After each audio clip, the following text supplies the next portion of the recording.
No. We don't even dress.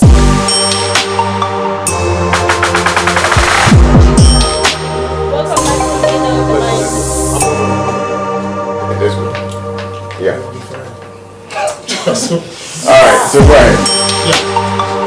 Hi everyone. Welcome back to another episode of the MindShift Special Ed Channel. As usual, this is the platform where we talk about what works best in helping students to learn and also to create an inclusive learning environment for all students to participate successfully. So we are about to start today's episode. But before that, I would like to use this opportunity to say a very big thank you to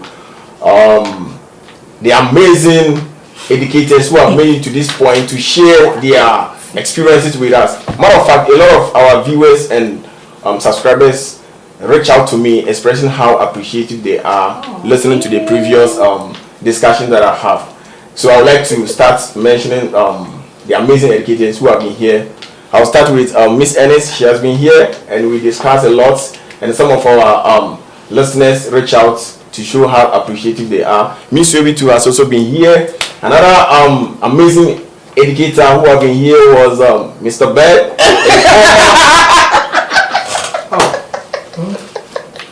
What? She was expecting to say it. She was like, okay, me. Oh my goodness. Another amazing educator who have been here was Mr. Bird, a former guidance counselor, a former director of guidance, and currently he is MTSS coordinator in one of the high schools. Mr. Charles too has been here, a general education teacher who teaches math in high school. Miss Achare too has been here, a biology teacher from high school. Miss Hawkins, also a special education teacher from one of the middle schools.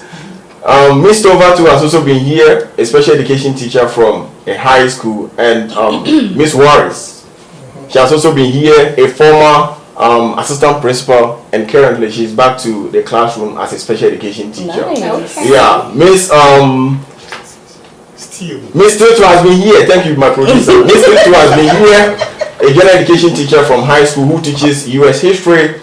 Miss Brown, a multilingual specialist who has also been here, and we all benefited a lot from them. Yeah. So I would like to use this opportunity to say a very big thank you to them. Thank you. All right. So today's topic is actually centered on Introduction. Oh my.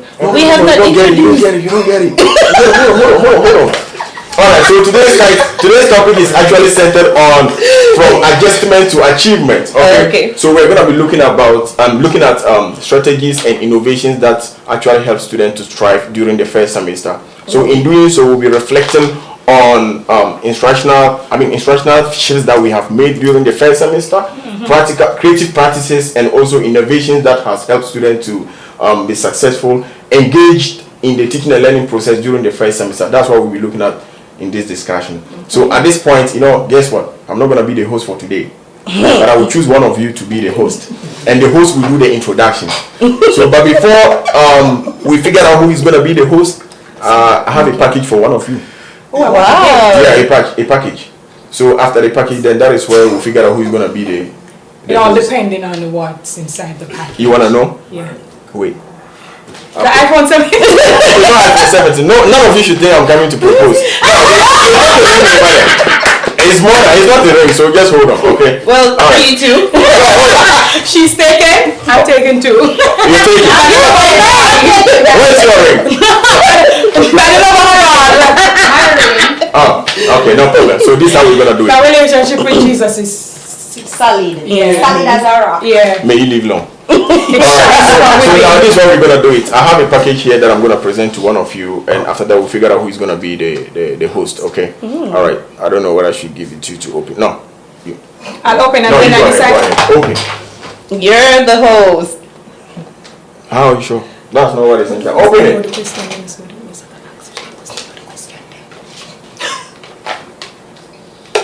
Are you curious? Okay. The way you say, I'm not saying I love you. Read what is on it. What did it say? I like this. Open this. Okay. Check under the seat for $100. On the who seat? Thank you very much. Alright.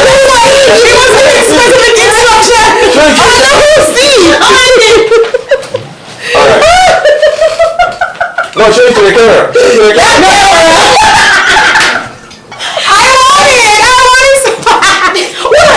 Here's the $100.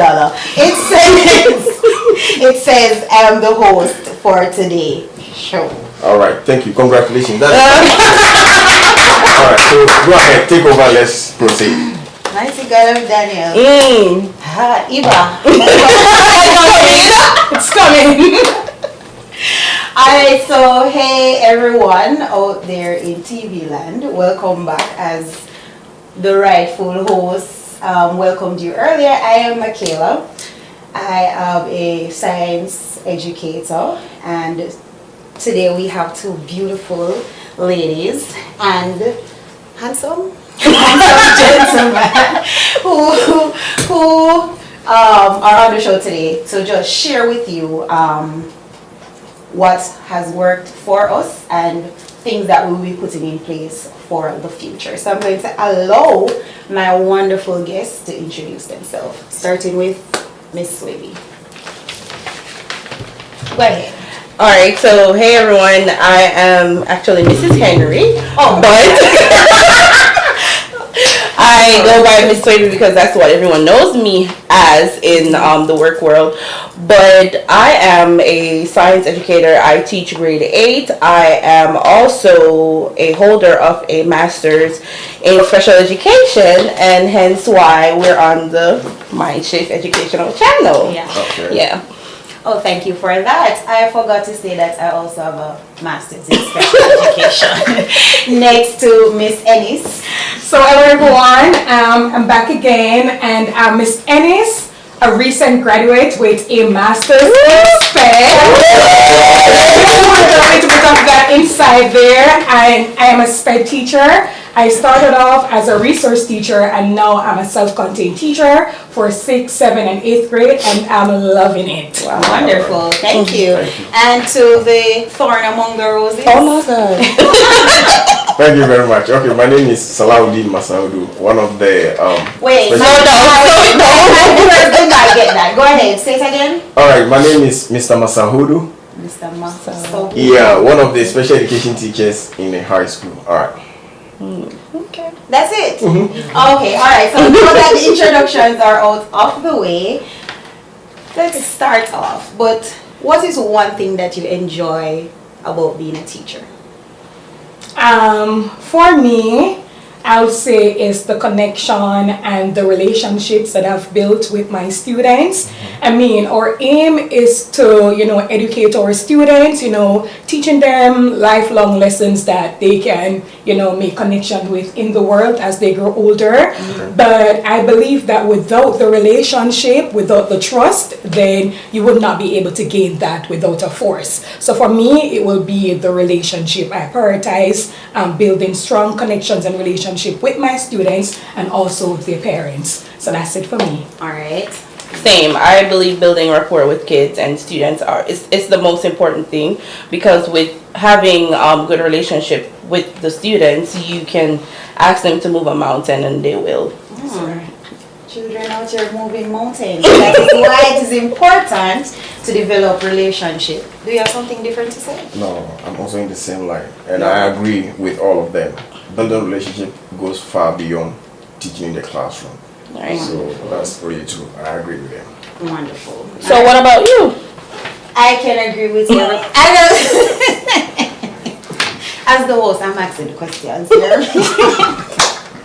But one of the best thing about being a teacher is also building relationship. The joy that you feel when you're walking on the road and you can see a student that you have taught 5-6 years still saying, Miss Anderson, yada yada yada, the hug, the embrace, them telling you, bringing you up to speed about their life. It just shows how much you have poured out into that student, especially if that student was a bad child and you realize that they have turned their life around. It just brings joy.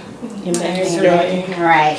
All right. So we know that we are international teachers, and we have to address the elephant in the room because obviously the children over here are different comparing to where we are from. Yeah. All right. So, what is one thing that you would change in your classroom? Starting with you, Mr. Ma. Dean. Exactly. So go with you, Mr. Dean. All right. So thank you very much for the question. So one thing that I would change in my classroom, I think I've applied that during the first semester, and it really works best for me. Sometimes, some of the students, they have friends among themselves. So you have to look at the setting that you have in your classroom. So the sitting position also help a lot when it comes to teaching and learning. So what I personally do is that, through the relationship with myself and the kids or the students, I know how they are fluent with some of their colleagues. So I try to position them so that they will not be involved, or they will not be engaging themselves with distractions. Because once teaching and learning is going on, then there is distraction. Then I don't think you will achieve your objective during the teaching and learning process. Right. So that is one thing that I've been doing. And aside from that, I also try to collaborate with some of my special education teachers, bringing them in. They will come with their students.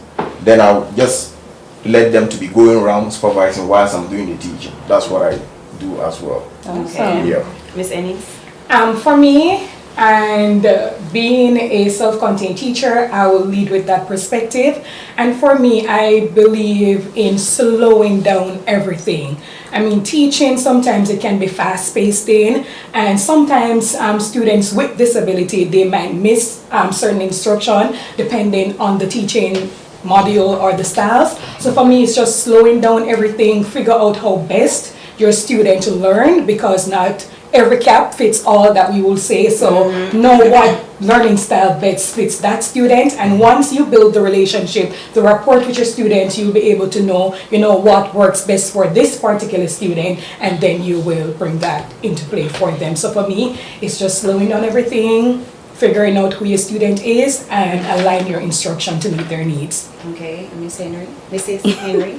All right, so for me, in my classroom, I have changed my approach in that the kids, they choose how they want to learn topics, because sometimes you will present the topic or the instruction to the student and that's not what fits them. So I've applied the approach where we talk about, hey, we're going to be doing this topic next semester or the next 3 weeks. These are the different ways we can look at it. So for example, we can use cookies to talk about a scientific method, or look at a movie to pick out the different elements of what the instruction would give them. So it's just about the approach as to how I teach my students. I've changed that to involve them in the teaching and learning process.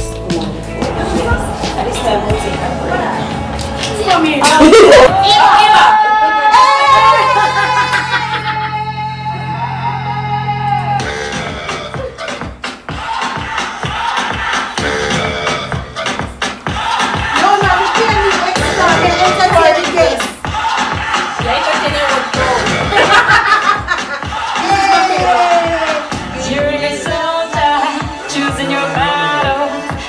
Up and dust yourself off and back in the saddle. You're on the front line, everyone's watching. You know it's serious, we're getting closer, this isn't over. Pressure's on, you feel it, but you gotta believe it. When you fold it up, and if you fold it up, cause this is Africa.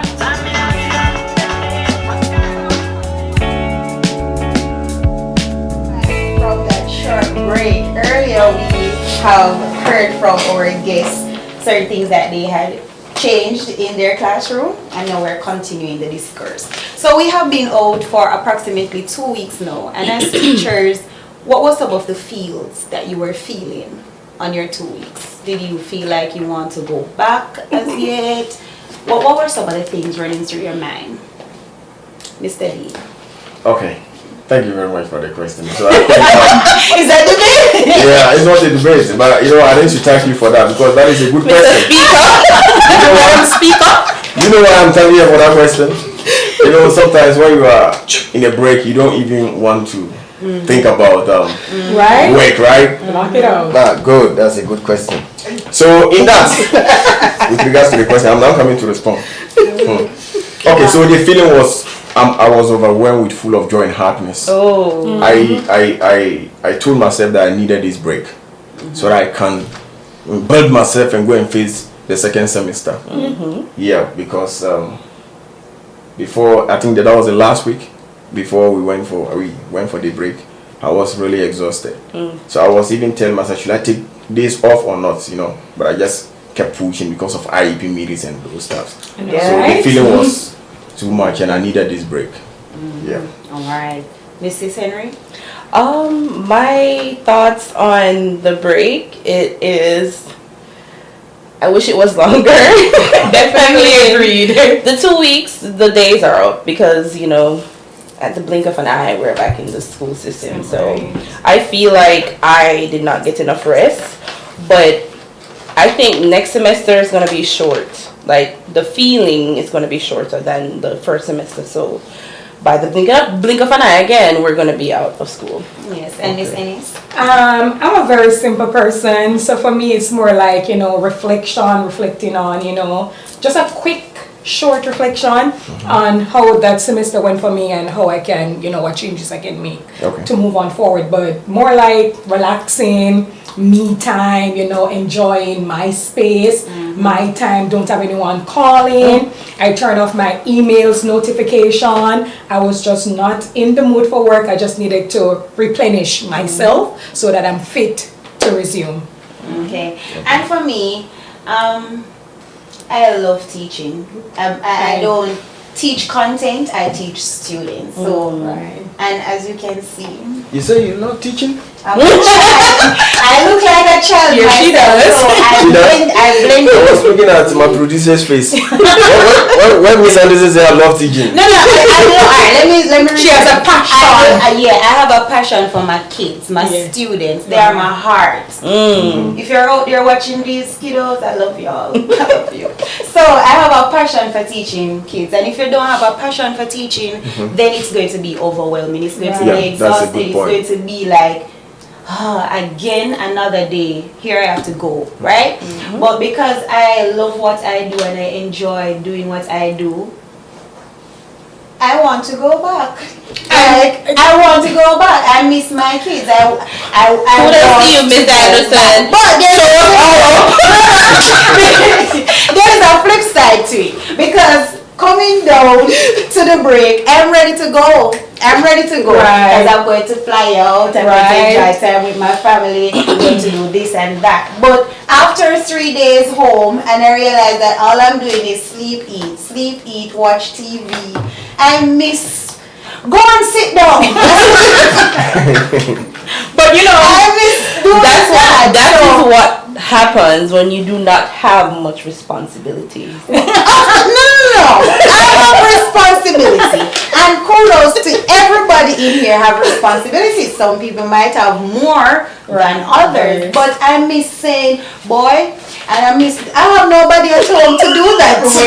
Right? So I miss my kids. I miss smiling with them. Good morning. Yeah, I miss that. So I'm looking forward to going back. And then here's the flip side. When I go back on Tuesday, I'll be counting down to spring break because I'm not ready to go. And as Mrs. Henry said, the time will fly very quickly. We have like probably 4 little breaks before school is out. And it's going to be long. But guess what? We are persevering through the storm. Did I ask you the question? Yes, you did. Yes, I did. All right. So we're still continuing. Now that you're going back, I know that you have self-contained students. Does your school have semesterized kids? No. So you are having the same students? Same as well? students. Same for me. Do you feel like the students coming in... Oh, you are semesterized? You have the same set of kids. You are the same set of students? Alright. So do you feel like the students that you sent out on December 19th will be the same students coming back on January 6th? Mrs. Henry. Oh, wow. Probably not the same clothes and hairstyle, but same old for me. I think it's gonna be the same. Probably a little bit more calmer because they had a little break, but I should say that. same. What about you? For me, my kids strive of consistency and flexibility. Yeah. And being at home where you're free, you're not supervised 24/7. I mean, certain things they'll forget, and for them, when they return on Tuesday, there's a lot of work that I think I'll have to do in terms of the routines that we've built first semester. Right. And they tend to forget things easily. So I will have to use my first week, just to go over about the expectations or regulations, because we're big on behavior. So that's it for me. Before we start academics, we're just going to work on our self-regulation skills and stuff like that in order to get them in tune. And I know you said earlier that you switched from teaching a resource to now teaching self-contained. Do you think that will impact you as a teacher? Definitely. And I wanted to change for a long time because I've been in resource for like almost 7 years now. And I was like, as an educator, you need to be in all areas, how to navigate from this area to this area. And I've pretty much, for resource students, they're like probably 1 year behind or below grade level. So they're functional students and stuff like that. The biggest changes I've seen is that the resource students, they are more independent students in terms of their functional skills. And for the self-contained students, I have to work a lot or implement a lot more social skills, teaching them how to do basic communications and, just following rules and expectations. It's a bit more challenging than working with the resource students, but I wouldn't change it for nothing. Like, I really enjoy doing that. Sometimes it's challenging. I'm not gonna, saying that it's all glitter and gold. It's challenging, but I love to see the changes, the growth. It speaks volume and it encourages me to do a lot more. Okay. Yeah. Yeah, sometimes it's good to, I agree with her, sometimes it's good to... Wait, you don't even know the question. Just making me follow up what she said. When it's simple. And sometimes it's good to challenge yourself with something that you think it wasn't is easy. too much. Because before she accepted today, she consulted me and I was like, go ahead. You are going to challenge yourself. And the more you challenge yourself, the more you learn. Yeah. Right. Yeah, and I think through that, teacher of the month. Right, and funny enough, I wanted to do it, but there was some fear lingering that, you sure you really want to do that? Like, seeing those kids in the building, like, it's hard for them to make connection. Well, not trying to throw shades on teachers, but sometimes it's hard, right? And I was like, I don't want to put myself in that situation. But I said, hey, it's Shauna, like, I don't see anything impossible, right? I am going to be the change, right? I am going to build that relationship, that connection. I'm going to bring change. So like for me, it was hard, but I've seen growth, a lot more growth in that area. And that's where I get all the celebrations, the recognitions in less than 2 months. And I've been in resource and like, it was just... 1 or 4 years, there's no recognition. That's why, and just to know right here, sometimes you have to shift in order to bloom. Right. Yeah. Right. Exactly. So now I'm not ready for a question. So no, Mr. You are at the high school. We are middle school teachers. What grade level do you teach?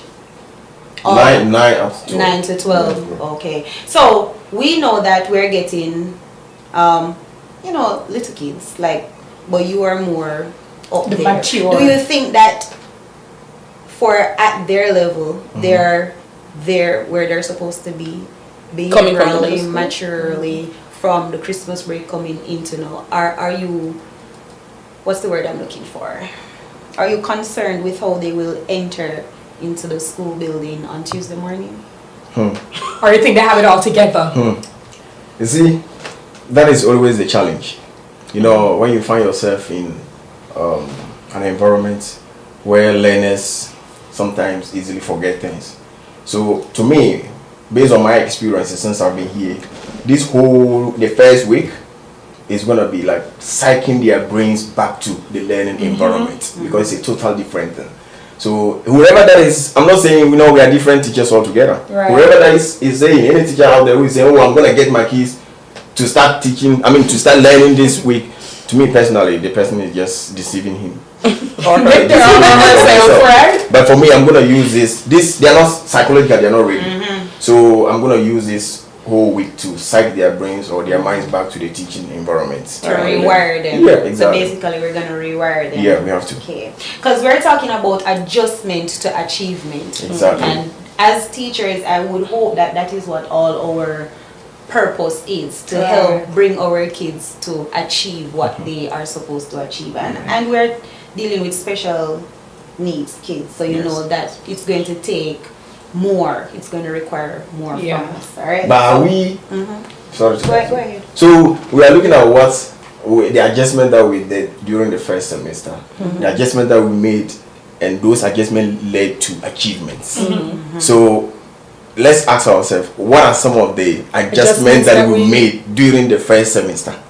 And the question is, are we going to carry those adjustments along for me to the second semester? I think so, for me, definitely, because the adjustments were flexibility and consistency, and once you have that, definitely it will work, because you're doing the same thing. You're creating a routine. So for me, going back there is going to be top priority for me in my classroom. It helps with their academics, even though, as I say, I'm big on social skills and self-regulations and implementing positive behavior. The consistency with those things, it definitely helps, because, like, for example, my little kiddos, for example, my 6th graders, when they come inside the classroom, like, we have a designated area where they will just drop their bags and go to the corner where they'll grab their early work and just start working right away. And I believe that if I go back doing the same thing, it helps with the classroom tension or just the environment, right? Kids will not be the students will not be all over the place playing around if there's not a routine or consistency in place. So for me, I think I will continue on that path. All right. So what about you? Oh yes, I'm going to definitely keep my strategies. The only thing that I think I'm going to change is their seating, because I mean, they're grade 8 students. I'm like, you guys should be able to choose where you sit, because in high school.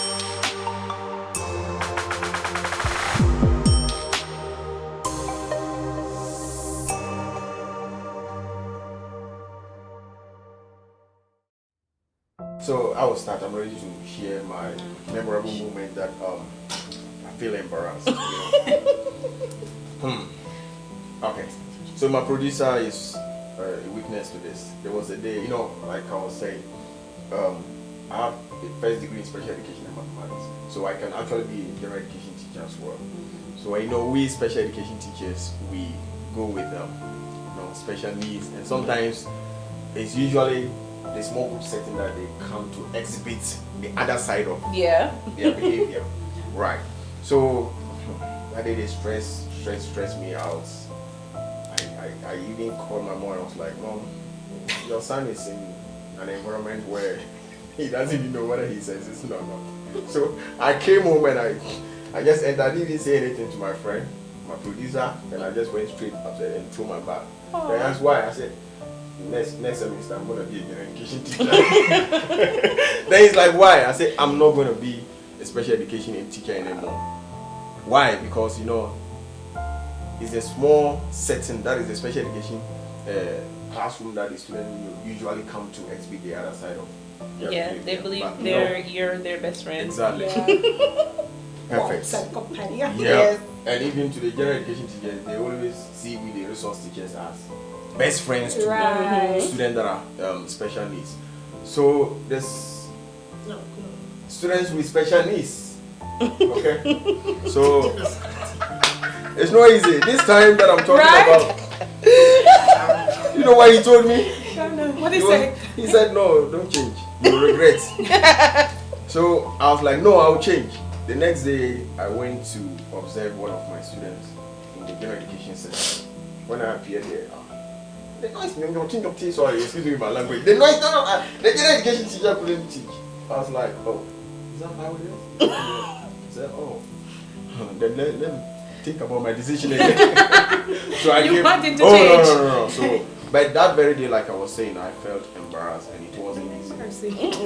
That's not embarrassing. For me. That's not embarrassing? Well, that's his story. Because for me coming to say I'm switching, this is it felt that I actually have a lot of passion. Imagine You know, my you everything made that is special change. education. First degree, masters, doctorate.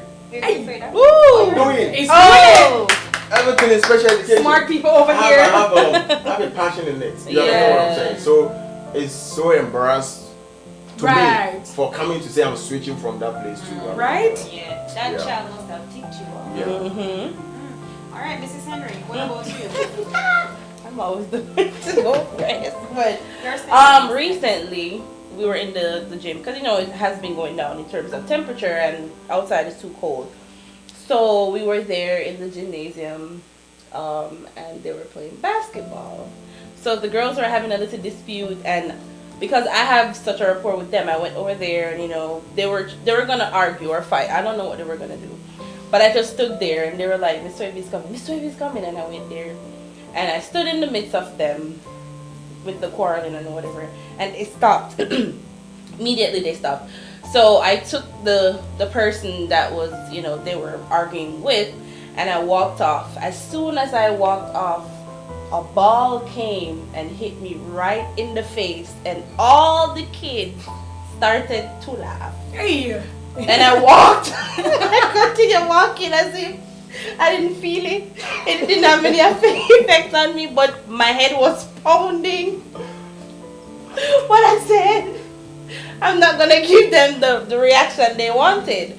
But guys, I was dying on the inside. Did they deliberately? No, it wasn't deliberately, but because I went over there to the girls and they were like, "Oh, that's what you get because you broke up the fight," or what was gonna happen. And they wanted to see that, right? They laughed me to scorn. I was so embarrassed, but I kept my composure and I walked with the girls slowly, and I was like, "Okay, I'm not going to the gym anymore for tea time." Yeah.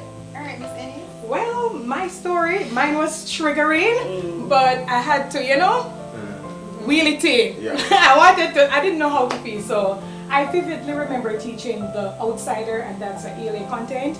And we were looking on a specific character. So we had the kids, reading the story, had them in groups, and I printed out some graphic organizer. And we were specifically looking on Pony Boy, right? It's a book where, we have some young violent kids and, on different sides of the fence. So we're there and we're like, no, all right, then we read chapter 1, we're gonna talk about the character traits, all right? Gave them the graphic organizer, I put up something like my example to show them like, their features, everything, descriptive. So they're in the group talking and I was like, yes, I've been working so hard to get, because for my kids, they'll be like, I always want to work independently. And I was like, we have to collaborate. Your admin want to see that active collaboration in your classroom. So I'm pushing it, they're always in my classroom. So I want that to show that, I'm working. So I was like, all right, then I heard the kids, discussing among each others, and I'm there smiling. I was like, yes, I finally achieved it. And then the kids stop and ask me, one of the girls stopped and asked me a question. I was like, go ahead, I'm excited. She was like, Miss Ennis, you know what we realized? The boy looked like you. No, that's not even it. It's more towards me. She was like, I just realized that you don't have any butt. And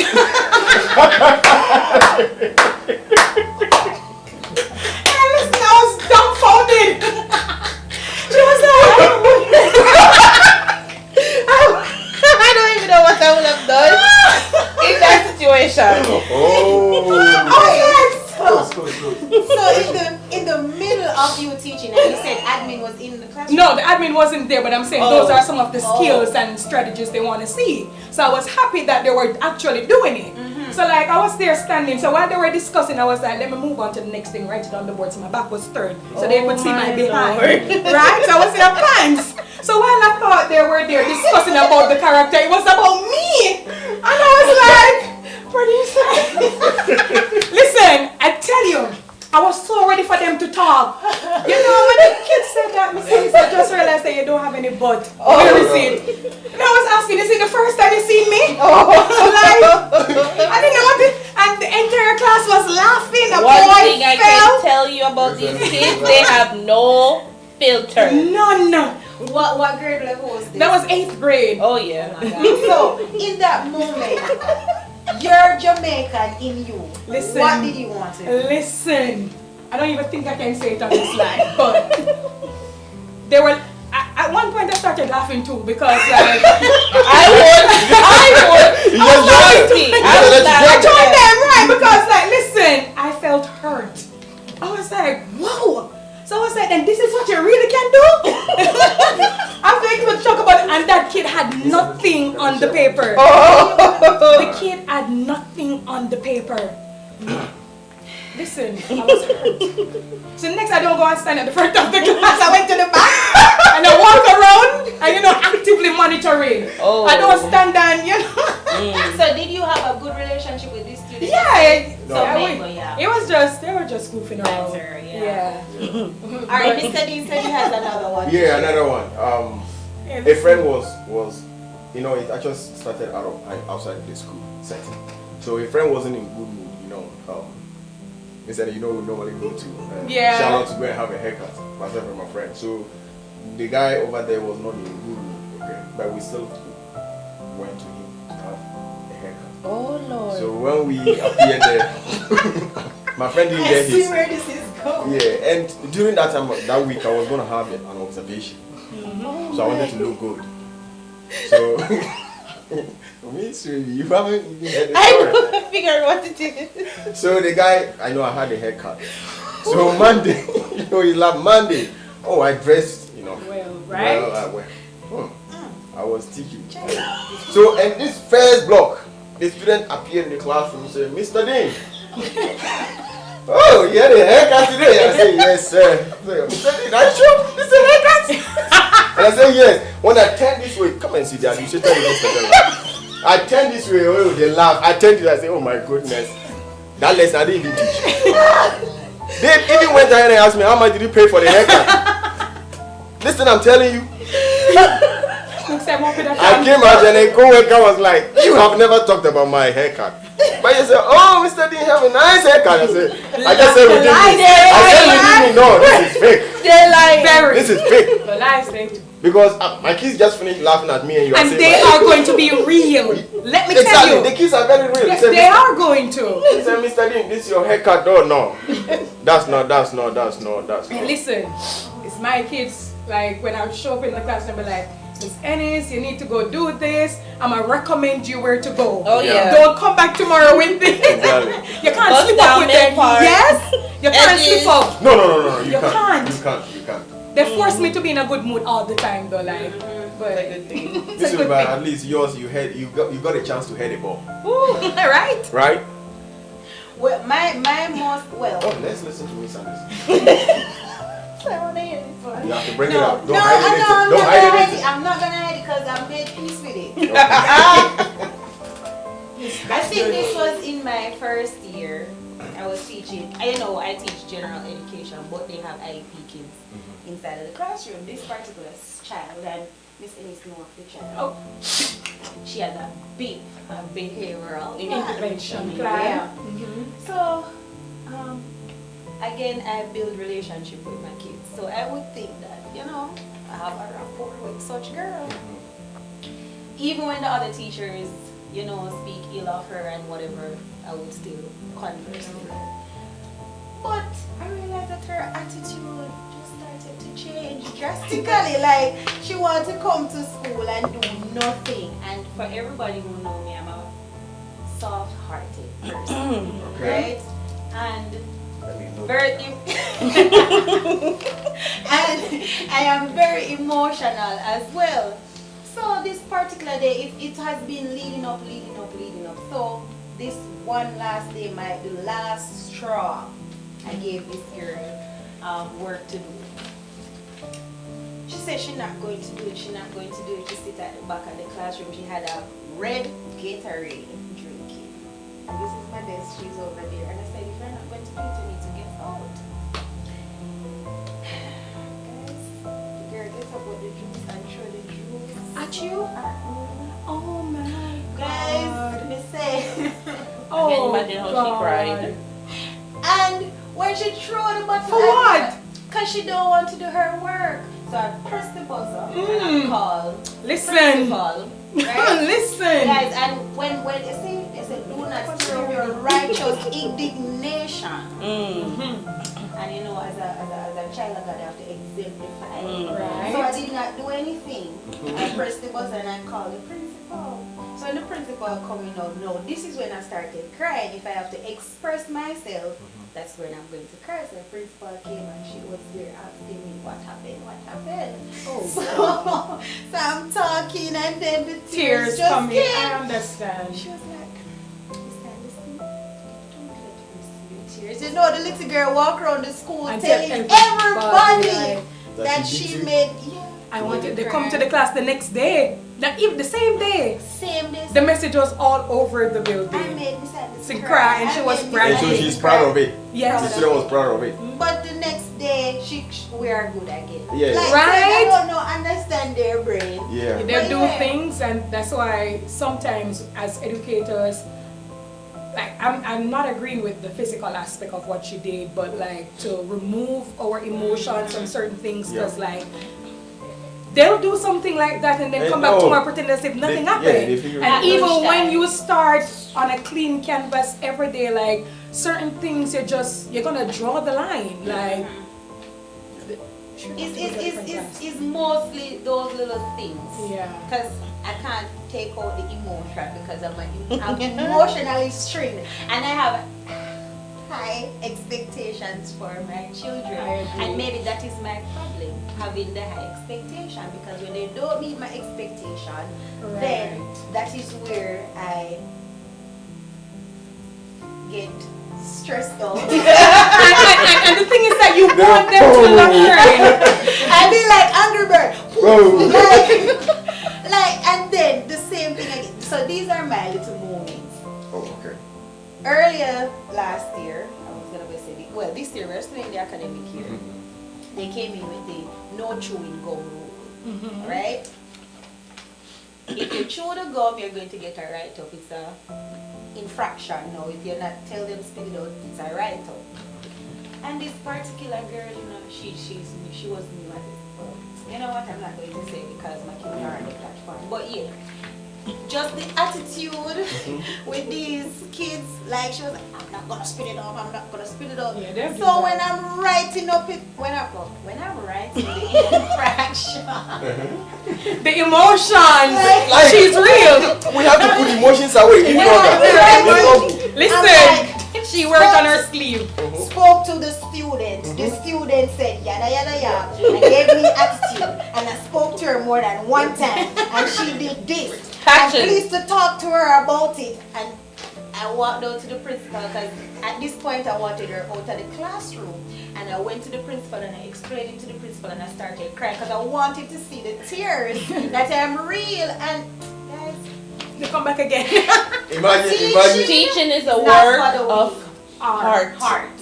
Imagine Miss Ellis is gonna write up the student that said, I just realized that you don't have money. But funny enough, and even too, like thinking about students with special needs, if that child had a behavior intervention plan, you know, most likely if they have other health impairment, it may be linked to the disability, right? And then like even sometimes I've seen teachers where like the behavior that those kids display is linking to their disability, right? And like they're like, so just want to spread awareness that some of the things that they do is not like, well, sometimes they will choose to do bad stuff, but like wholeheartedly, some of the things is that they don't know how to control their behavior and their stimuli, and it's just too much for them to control. So they're like, they can be physical, they can be verbal abusive and stuff like that, but we have to keep in mind that, you know, having the babe implementing the strategies and be consistent with it, you know, so that we can see changes. Or if a situation like that arises and maybe that child had a babe, then maybe the teacher would have a background that this child has this disorder and this is what I need to do, and then like probably to try to take your emotions out of it because that child didn't maybe not choose to do it, but because you talk to her and she didn't want to do it, and then her behavior, then that comes in, then it's a lot for them to navigate. And while we, on the other hand, or another child may not have a disability and know how to regulate their emotions, that child may not have that skill. Exactly. So it's for us to, you know, just try to implement it. Do you believe that parents and children hide their behavior under IEP? In some cases, yes, they do. And like for the more mature students, like they know their individual education plan, they know the accommodations, they know what's inside the plan for them, right? And they use it as a skateboard, because like for example, I have a student that received oral admin, right? But the aim is to ensure that all students, or if you're an 8th grader, of course, I would like for you to be able to read independently, right? That's the aim. So like I had a parent that wants me to read for that child all the time. And I was like, but at the end of the day, When she or he right, don't you want that child to be independent? Like we're preparing them for life, not just passing and get an A, but like when that child goes to the bank, you don't want that child to sign their own signature, have constructive conversation, because then people treat you according to how you present yourself. And people will abuse you in the world, and if you act as if you don't know, you lack common sense and stuff like that, of course they're gonna push you around. And so my goal as an educator is to ensure that I'm preparing my students for lifelong skills. But like they will use their accommodation as a skateboard, want extended time when you give them 5 homework questions to do. But remember, I have extended time when you're not gonna sit in class, chit chat with your friends, and then want 2 hours to do 5 questions. and then you're gonna tell me that, oh, remember I have an IEP and my IEP says this. And I had a kid, like I will give them their goals at the beginning of the school and their accommodation, and they will just flaunt it in my face. See dear Miss Ennis, I'm gonna take it to the principal. I said, I'm going with you because I know what you're capable to do, and I saw you sitting here wasting time. So let's see who is gonna get that extended time. But you have others who, like, if I see you actually pouring out, trying your best, like, and if you come and say, Miss Ennis, can you give me 10 extra minutes, or like, could you push it back until tomorrow?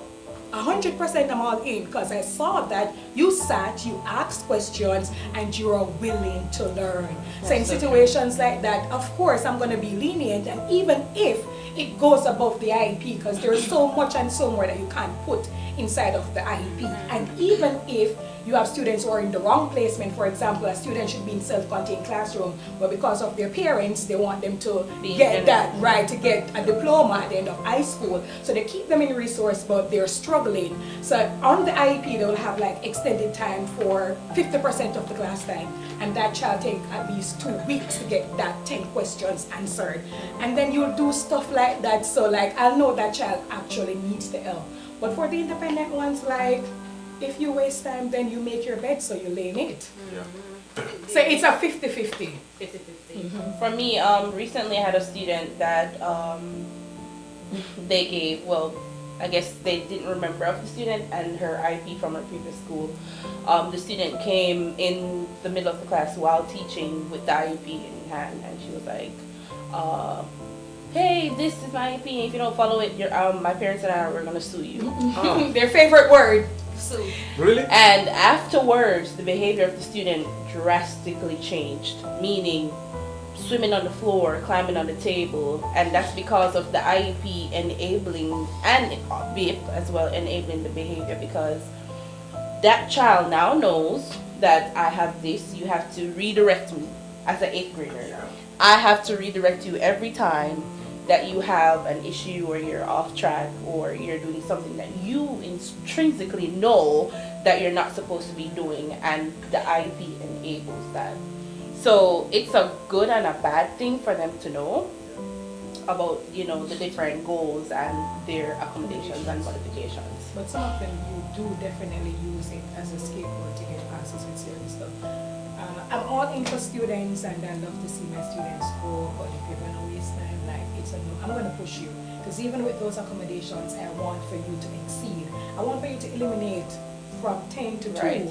Right? It's in the working world, there's no accommodation. And that's what I keep telling them. I say, I said to this person, I said, listen, when you get to your job, the boss or your manager or supervisor is not going to say, hey, you need to be frying the chicken. You need to be working on the assignment. And there's no 10 days. No. There's no 10 days grace If you period. don't do it, Yeah. you get fired. Yeah. So I mean, are we really helping our kids? And that's what I try to, as a special educator, that is what I always lead with. Like, I understand you have this accommodation, but let's push above, beat the odds. Be the one that says, I started off with this, But and, this is me. and this is me, and I don't need the oral admin. I don't need 50% of the school time to get my work done. Like, I know you may be struggling, but put yourself in a position, I can do this, right? I can beat the odds. And you will definitely achieve it with the right support from your educator and your peers too.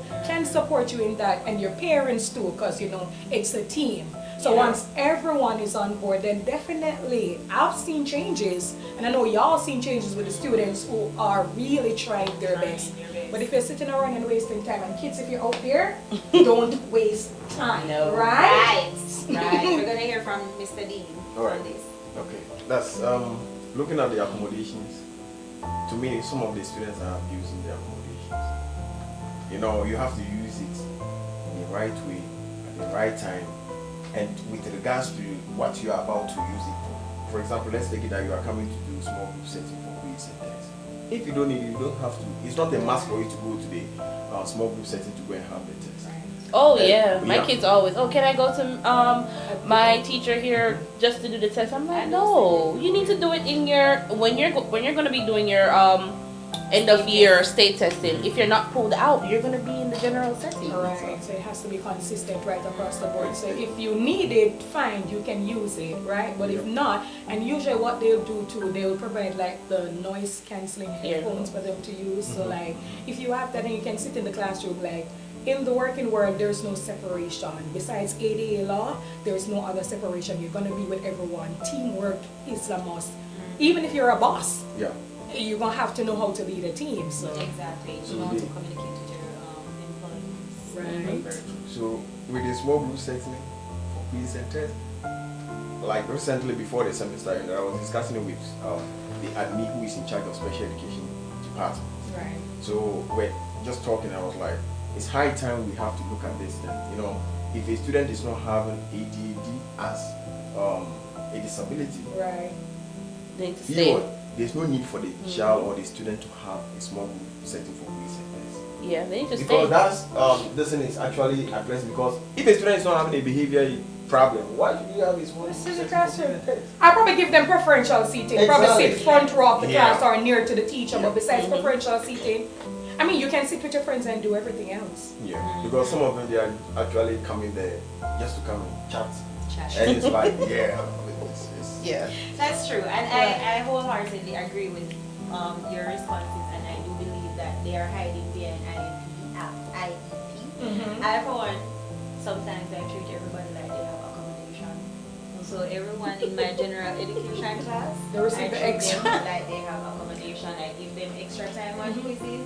I give oral accommodation, and earlier when you asked what was one of the strategies that we used last term, I think this year I bought a class set of headsets, and I think it has been working. They know where to go get them. Once I finish in my teaching and it's time for independent work, they go get it. Although they can be listening to quiet music or whatever, but as not my work is getting done, and I'm going to continue that. Mind you, they break them up, but get them again. Just go to the office. You have to buy them again. Yeah. But Right? they do hide behind the IEP for real, and parents will be like, they don't act like that when they're at home, but we are seeing them majority of the day. And we Miss Ennis have her kids every single day. I have my kids every other day because I teach science. So 85 minutes is enough for me to know what that child is capable of, what he or she should not be doing, what they need to be doing. And when I make a phone call and say, hey, Miss Henry not submitting her assignment, you get 85 minutes to do one piece of work. First of all, I don't give homework. If I don't finish it in class, you take it home and do it. And you are getting that 85 minutes plus the other day to do it. And then you're going to come back Wednesday and tell me that you don't homework. And No, even that's- for them to even sit in class and don't ask any questions. Like if I know sitting in the classroom there's a question I can't answer it, teacher is there, like ask for help. And just to say, guys, it's not saying that we're trying to discredit students who have an IEP, because our goal is to always support our students and to maximize their learning.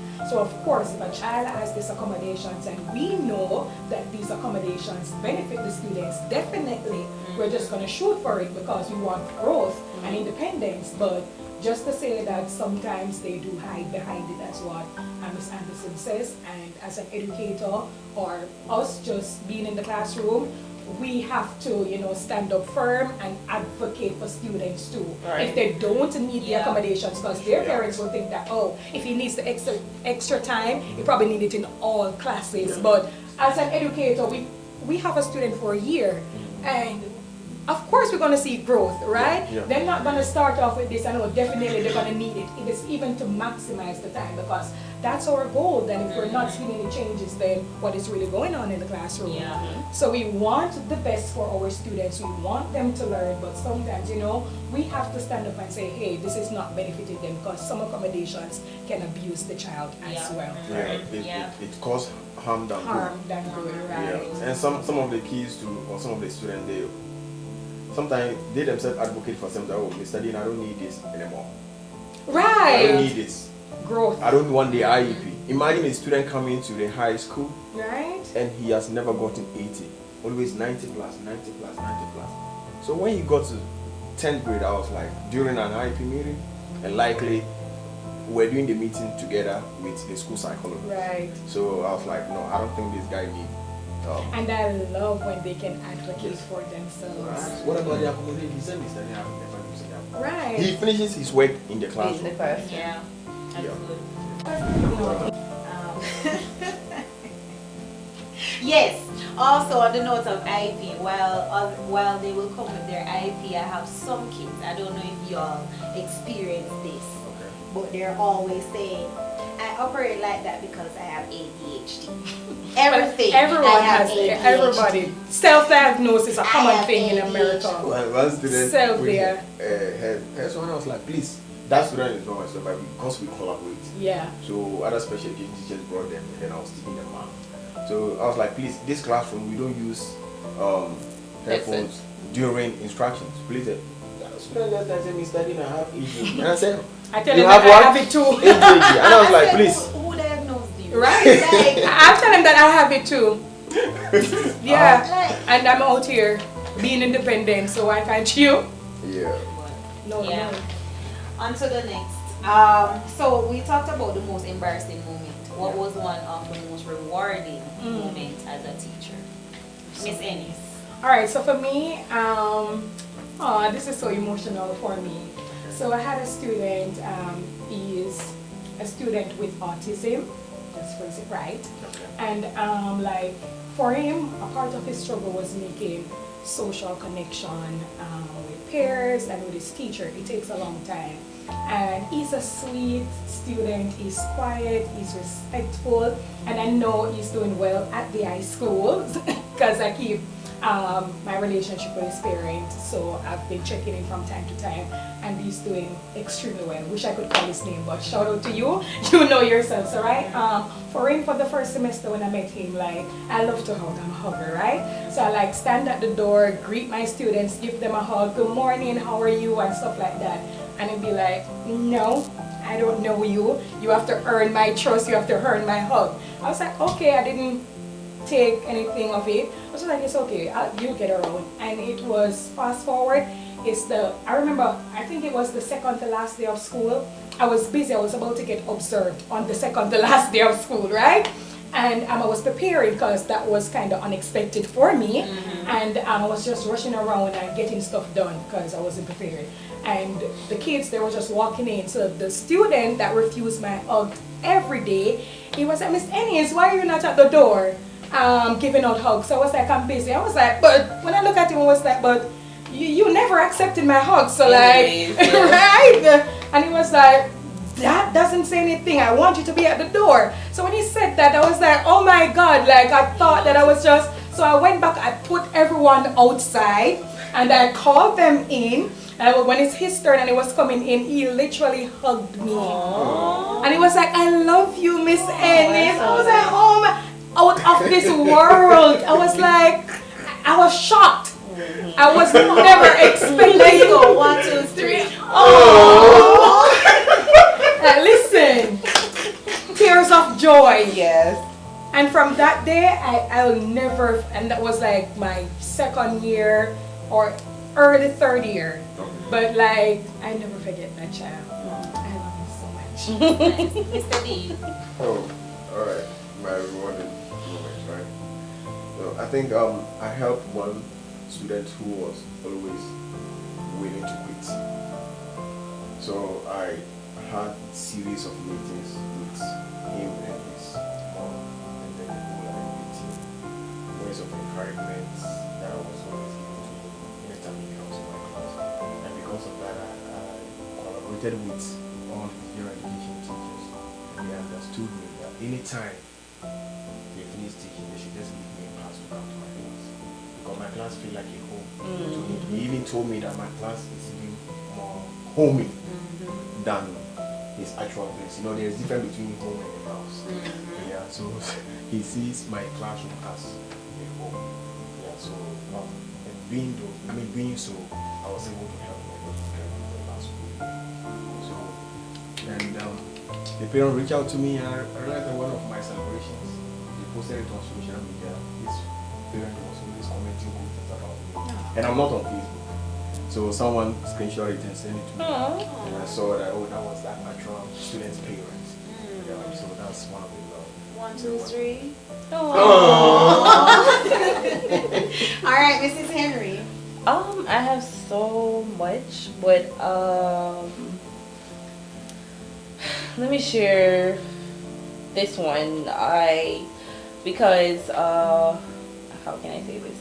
I believe in showing or modeling what you'd want for your students. So for me, my kids know, oh, you know, Miss Swaby's always gonna be busy on Wednesdays because she has to go to church and Bible studies.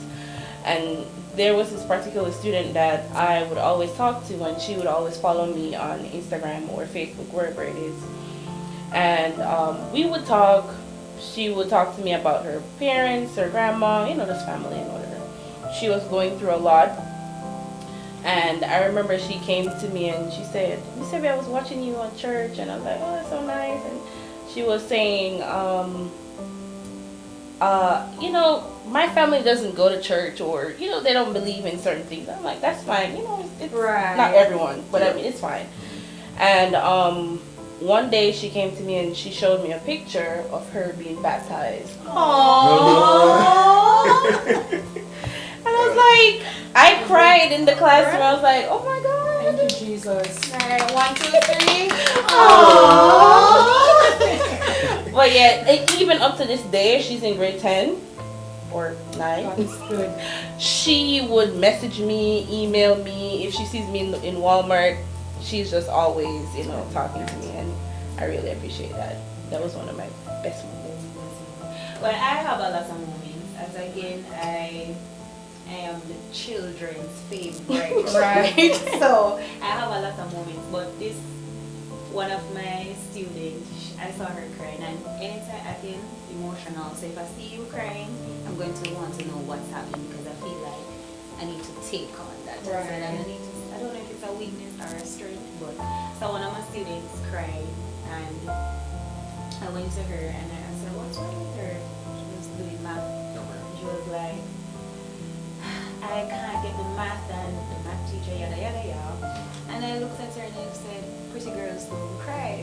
Right? Well, she started laughing while crying, and I said, go wipe your face and come back to class. And then the following week I got a little envelope. Always getting those. Expressing how she felt and how I made her feel that day. And guys, when I was reading the letter,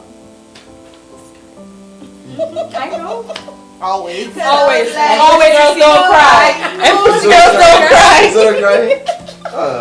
but that just made me feel like these kids aren't stupid. They notice who shows up for them. Right. They notice who are there in their corner. And also the last one, my Spanish speaking kids are those kids that have the English IEP and language they learner. can't spell and write. You see the effort when they put in a note to me. Oh gosh, I have my That's a big deal, right? That's a big deal. I have my basket full of letters. Right. That She are gets written- a lot. No. A lot. written by my kids and like, yeah, those are my Keep doing the good work and lead with positivity. And it's good that she's having masters in special education. Right. In a couple with Transition. Yeah, we're Right? transitioning. We need you over that we side. need that so I can Well, Right, and then funny enough too, because let me say, like, for the reason why I got inspired, because like those students sometimes, not all, but some of them, their lack of love Yeah. and just basic attention, Yeah. especially for the students who struggle with their behavior and doesn't know how to navigate certain things. And based on what I've seen and the conversations that I've had, like nobody really shows up for them. So like for a teacher like Miss Anderson that's always, emotional, locked in with her students, and she takes whenever she realizes that something is her antenna is on, like they trouble my babies. they need the love and just like giving a listening ears. That's a lot for them, like that's a big deal for some of them, because like nobody wants to listen to them, like they don't think that they are worth it and stuff like that. And for them, like they even need more than the others, especially when they don't know, like you truly doesn't know how to navigate your feelings. Just to have someone sit to hear you all, that's a big deal for some of them, because that is some of the most testimonial things that I've heard from my students, like just thank you for taking the time out to hear me. Like when you don't have to even say anything to them, just listening, and that's a big deal for them. Yeah. So continue to do what you do, baby girl. Let me get emotional. I'm proud of you. Now, we didn't do for hers. Yeah, and I was the one to say it, like, where's my Alright, Let's after go. 2, 1, 2. Alright, so those of you out there, we want to thank you. If all hearts and minds are clear. Amen. I will just continue to show up for my students day in, day out, with a disability or not. I'll just be out there, rooting for them all the times. I love you guys. And general education teachers, use the accommodations, right? I'm advocating for my students. Like, if they have a need for it, please use it. And if you see that it's, affecting them, it's your job, not just the SPED teacher's job, but you are also a part of the IEP, so you can advocate for them. Call a meeting if you have to. Sit down with mom, dad, or guardian and just have a conversation, because we always want the best for our students. So I just want to end with that note. And for me, my minions, we steal the moon. One thing you want to say? Alright, so I would just encourage our listeners to keep intact. They should keep intact. I always want to say track. Right? You keep telling Track students, record. You keep telling students to stay on track. Right. Alright, they should keep intact with us, and also try to subscribe and hit the Notification. Very important. Yeah. That's the encouragement. to follow the MindShift. Follow the MindShift channel, guys. Educational channel. Right? Anyways, we encourage those, because we have children and adults alike. Whereas we're stepping into the new semester, please prioritize your child's education, Right. because it will unlock the doors to the future. Alright, so we want to thank you all for tuning into today's episode of the MindShift Special Education channel, from adjustment to achievements. I want to thank my wonderful guests and my co-host. She was the guest. I thought she was the guest. Who dropped the ball on me that I was going to be the host, and I think I did a In which Yes, you you did did. very well. pretty good job. Enjoy your $100. Hey, get away. I'm still feeling up to this moment. I need my $100 because all this, you know what? My reward is not upward. Okay, Right. go ahead. There you go. There you go. Anyways, we want to thank you all for tuning in, and until next time, this is the MindShift channel saying bye-bye. Signing out. Adios, amigos.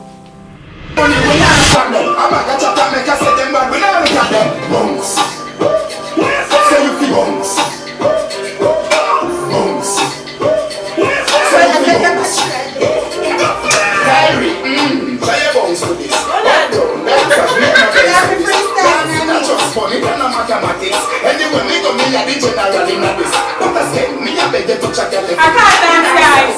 I'm not a dancer. I'm just vibing. I'm pretty. I feel it touch my gut every second while I'm so much bones. Skip your wedding in there. Swing your one from the front and when the sun go out there. Beat them like a whipping on me and me not look my friend up for them. They hear a top and them see with them not enough them. Bones. Make sure you swing your one there. When they come to you with argument, make sure you run them. I be a little life, I make money, we not a problem. I'm a gotcha time, make I say them bad, we not a problem. Peace, love, I'm a girl, I cuss them.